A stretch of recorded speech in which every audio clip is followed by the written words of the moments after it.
Friends, आपका स्वागत है समर्थन आईएएस के यूट्यूब प्लेटफॉर्म पे। और इस प्लेटफॉर्म पे हम लोग आपके लिए करंट अफेयर की क्लासेस ला रहे हैं, जिससे कि एक कॉम्प्रिहेंसिव करंट अफेयर का सॉल्यूशन आपको मिल सके यूपीएससी एग्जाम के लिए, प्री कम मेंस के लिए। और मेनली हम लोग का ये ऑब्जेक्टिव रहता है कि मेंस ओरिएंटेड जो करंट अफेयर्स रहते हैं उसको कवर किया जाए, और प्री के ओरिएंटेड भी जो करंट अफेयर्स हैं उनको भी हम साथ में लेके चलेंगे। के साथ साथ हम लोग एक करंट अफेयर्स की मंथली मैगजीन भी लाएंगे, ताकि आपको करंट अफेयर्स सॉल्यूशन पूरा एक कंप्लीट जगह पे और कॉम्प्रिहेंसिव तरह से एक ही जगह पे कवर मिल सके। तो चलिए, हम लोग लगातार आपके लिए वीडियोस लेके आ रहे हैं उसी सीरीज में। आज का ये वीडियो शुरू करते हैं। और आज न्यूज आपके पिछले महीने की है कि इंडिया और जापान ने एक एग्रीमेंट साइन किया है on unicorn mast for naval warship. ठीक है, unicorn mast for naval warship, ये इसके लिए किया है। अब ये इंपॉर्टेंट इसलिए है आपके करंट अफेयर्स में, ठीक है, क्योंकि पहले तो आप मास्ट को जानिए। जब भी कोई शिप होती है ऐसे, पुराने टाइम में आपने देखी होंगी कि जो जिसमें लकड़ी के मास्ट होते हैं ऐसे ऐसे, ठीक है, वो होते हैं आपके पुराने टाइम के मूवीज में देखा होगा, ऐसे मास्ट होते हैं, मतलब कपड़े लगे रहते हैं, कपड़े की मास्ट होती है। ठीक है, वो आज के टाइम पे आउटडेटेड हो चुका है। ना लकड़ी की शिप रह गई है, ना लकड़ी के मास्ट रह गए हैं। ठीक है, आज की खासकर नेवल वॉरशिप में आपके बहुत ही कॉम्प्रेहेंसिवली तरीके से बने हुए मास्ट होते हैं, जिसके ऊपर एंटीनास लगे होते हैं, जिससे क्या कहते हैं रडार वगैरह और बाकी तरह की जो कम्युनिकेशन सिस्टम होता है वो ट्रांसमिट कर सकते हैं, रिसीव कर सकते हैं। तो मास्ट होता क्या है शिप के ऊपर आज की डेट में, जो ऐसे यूं करके एक स्ट्रक्चर बना होता है, उसको हम लोग मास्ट बोलते हैं। अभी आगे मैं दिखाऊंगा आपको मास्ट किसको बोलते हैं, मतलब होता क्या है। ठीक है, तो इंडिया और जापान ने एक मेमोरेंडम ऑफ इम्प्लीमेंटेशन साइन किया है फॉर द को डेवलपमेंट ऑफ यूनिकॉर्न मास्ट। इस जो मास्ट का नाम है यूनिकॉर्न, इसका फुल फॉर्म है यूनिफाइड कॉम्प्लेक्स रेडियो एंटीना। इसका जो पूरा नाम है वो है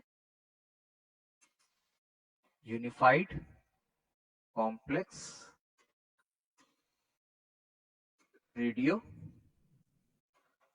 एंटीनास। ठीक है, इसका पूरा नाम है। और ये इस मास्ट की खास बात क्या है कि ये अपने अंदर एक मास्ट होएगा ऐसा यूं करके, उसके अंदर कई टाइप के एंटीनास होते हैं। ठीक है, जिससे कि वो शिप की स्टेल्थ कैरेक्टरिस्टिक, कौन सी कैरेक्टरिस्टिक, स्टेल्थ कैरेक्टरिस्टिक को बढ़ाता है। मतलब कि दूसरी शिप्स, दूसरी एनिमी की शिप्स या दूसरी एनिमी के ग्राउंड बेस रडार्स जो होते हैं, वो हमारी शिप को आसानी से पकड़ ना पाए, आसानी से डिटेक्ट ना कर पाए। स्टेल्थ का मतलब क्या होता है, चुपचाप निकल जाएंगी ये। स्टेल्थ का मतलब है चोरी छुपके। तो चोरी छुपके ये अगर शिप के ऊपर इस तरह के मास्ट होंगे हमारे नेवल शिप्स के ऊपर, तो वो चोरी छुपके मतलब निकल सकती हैं, और उनको दुश्मन या एनिमी शिप्स की रडार सिस्टम या एनिमी के जो ग्राउंड बेस सिस्टम्स होते हैं वो पकड़ नहीं पाएंगे। ठीक है, तो ये इंपॉर्टेंट क्यों है, ये इंपॉर्टेंट इसलिए है क्योंकि अगर इसमें को प्रोडक्शन और को डेवलपमेंट की बात की गई है कि ये इंडिया में ही क्या कहते हैं जापान टेक्नोलॉजी ट्रांसफर करेगा, और इंडिया में जो इसको को डेवलप किया जाएगा और साथ साथ प्रोड्यूस भी किया जाएगा। दोनों इंडिया और जापान मिलकर इंडिया की जमीन पे इसको प्रोड्यूस करेंगे। ठीक है, और इसको आपका प्रोड्यूस कौन करेगा, भारत इलेक्ट्रॉनिक्स लिमिटेड। ठीक है, Bharat electronics limited, Bharat electronics limited वो कंपनी है जिसको ये टेक्नोलॉजी इंडिया में ट्रांसफर की जा रही है। ये जापान के साथ मिलके इसको, जापान की जो कंपनी है जो इसको बनाती है उसके साथ मिलके इसको को डेवलप और को प्रोड्यूस करेगी। तो इस 14 नवंबर को इसके रिगार्डिंग ही एक मेमोरेंडम ऑफ इम्प्लीमेंटेशन साइन हुआ है। किसके बीच में, इंडियन जो ये थे आपके इंडियन एनवॉय टू जापान, जो इंडिया के आपके जो एम्बेसडर होते हैं वो शिबी जॉर्ज, और इनके बीच में, इनका नाम है इशिकावा ताकेशी। ये वहां के डिपार्टमेंट ऑफ डिफेंस के, मिनिस्ट्री ऑफ डिफेंस के commission of acquisition technology and logistic agency के चेयरमैन है, कमिश्नर हैं ये। ठीक है, तो खैर कौन है क्या है इतना मैटर नहीं करता है, लेकिन ये डील, ये एग्रीमेंट इसलिए इंपॉर्टेंट है कि अगर ये इंप्लीमेंट हो जाता है तो ये डिफेंस टेक्नोलॉजी का पहला एक्सपोर्ट केस होगा फ्रॉम जापान टू इंडिया। और किस बायलेटरल एग्रीमेंट के अंदर किया जाएगा ये आपका जो बायलेटरल एग्रीमेंट हुआ है on defence equipment and technology transfer 2015 मतलब जिसका ऑफिशियल नाम है India Japan defence technology cooperation, ठीक है, इंडिया जापान डिफेंस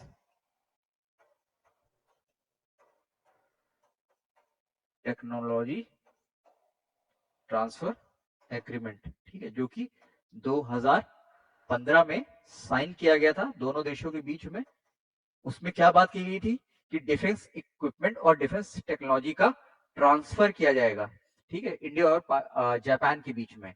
तो ये अगर सक्सेसफुल होता है, इम्प्लीमेंट होता है, तो ये पहला एक्सपोर्ट केस होगा जो कि जापान एक्सपोर्ट कर रहा है इंडिया को, ठीक है, अपने इस टेक्नोलॉजी के अंदर, अपने मतलब इस एग्रीमेंट के अंदर जिसका नाम है India Japan defence technology transfer agreement, ठीक है। तो ये 2015 में साइन किया गया था और ये इसलिए भी इंपॉर्टेंट है क्योंकि जापान जो है वो अपनी डिफेंस की टेक्नोलॉजी इतनी आसानी से एक्सपोर्ट नहीं करता है दूसरी कंट्रीज को, ठीक है, क्योंकि उसका जो कॉन्स्टिट्यूशन है वो पैसिफिस्ट टाइप का है। पैसिफिस्ट का मतलब शांत नेचर का है। वर्ल्ड वॉर 2 के बाद जापान ने एक कॉन्स्टिट्यूशन अपनाया जिसमें क्या कहते हैं, उन्होंने बोला कि हम एक पैसिफिस्ट कॉन्स्टिट्यूशन उसका नाम दिया गया कि मतलब उसने पैसिफिज्म की आइडियोलॉजी को परस्यू करेंगे, मतलब लड़ाई झगड़ों में बिलीव नहीं करेंगे, ठीक है, और इसके लिए ही ना ही वो लड़ाई झगड़ों में विश्वास रखते हैं आज की डेट में, ना ही कोई ऐसी डिफेंस टेक्नोलॉजी को प्रोड्यूस करते हैं और दूसरे लोगों को एक्सपोर्ट करते हैं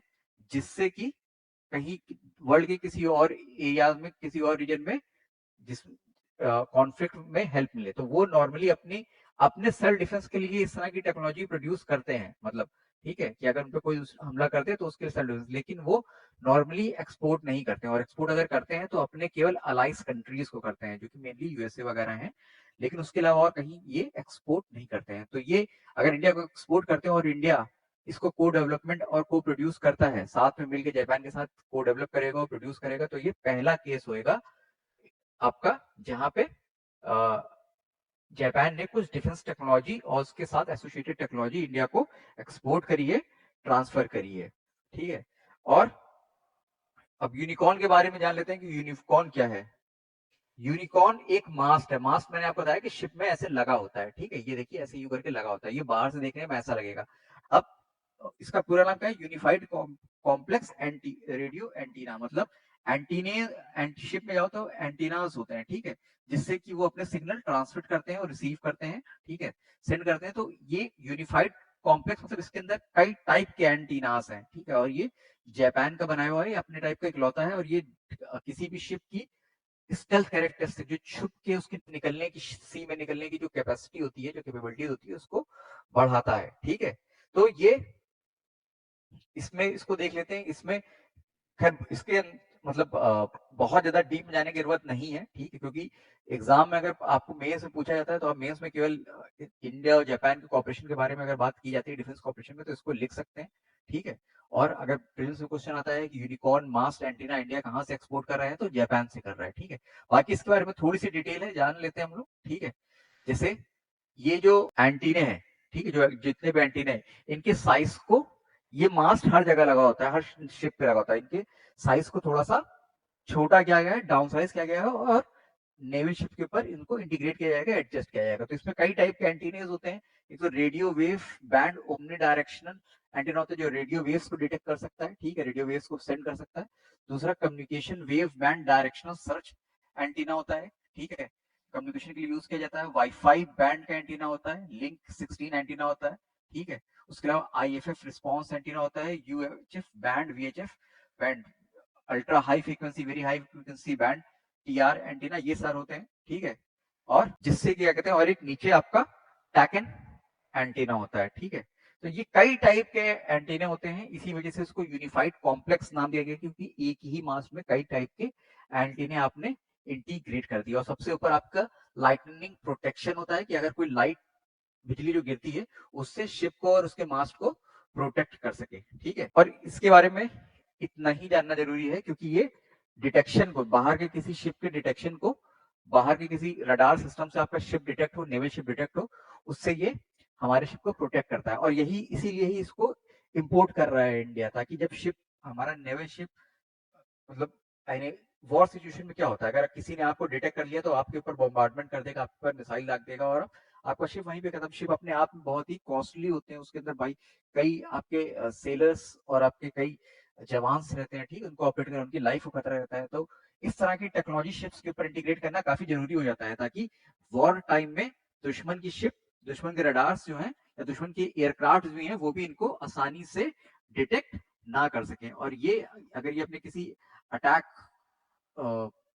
ऑपरेशन में जा रहे हैं तो बिना डिटेक्ट हुए दुश्मन की जो शिप है, दुश्मन की जो सबमरीन है, दुश्मन की जो, अगर कोई उनके लैंड पे हमला करने जा रहा है तो वहां पे आसानी से बिना डेट हुए वहां तक पहुंच सके और फिर वहां से अपने मिसाइल्स लॉन्च करें और वापस आ सके। तो इसलिए ये टेक्नोलॉजी इंपॉर्टेंट है और जापान जो है वो इस तरह की टेक्नोलॉजी बनाने में काफी मास्टर है। तो हमने क्या कहते हैं वहां से ये इंपोर्ट करने का प्लान बनाया है। तो जैसे मैंने बोला इंपॉर्टेंट क्यों है, क्योंकि इंपॉर्टेंट इसलिए रहेगा क्योंकि जापान का पैसिफिस्ट कॉन्स्टिट्यूशन है और वो अपने इस कॉन्स्टिट्यूशन के अंदर डिफेंस टेक्नोलॉजी को ट्रांसफर नहीं करते हैं, बहुत स्ट्रिक्ट कंडीशन लगाते हैं। अगर ये ट्रांसफर होता है तो इंडिया जापान का जो डिफेंस टेक्नोलॉजी कॉर्पोरेशन 2015 में साइन हुआ उसके अंदर ये पहली डील होगी और ये इंडिया के अंदर को प्रोड्यूस एंड को डेवलपमेंट होएगा इसका, ठीक है, जिसको भारत इलेक्ट्रॉनिक्स लिमिटेड करेगी।